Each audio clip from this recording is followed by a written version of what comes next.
You ask Tiger to calculate. This deals with linear inequalities with one unknown. The final result is x smaller than -2. Let's solve it step by step. Group all constants on the right side of the inequality. Subtract 1 from both sides.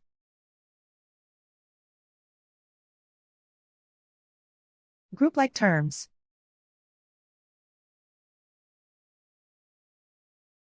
Simplify the arithmetic.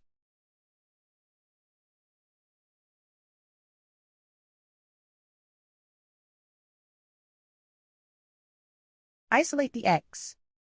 Divide both sides by 3.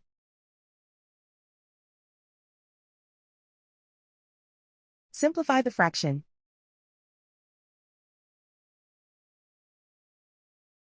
Find the greatest common factor of the numerator and denominator.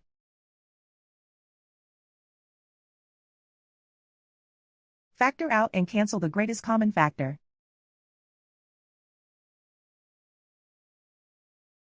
Plot the solution on a coordinate grid.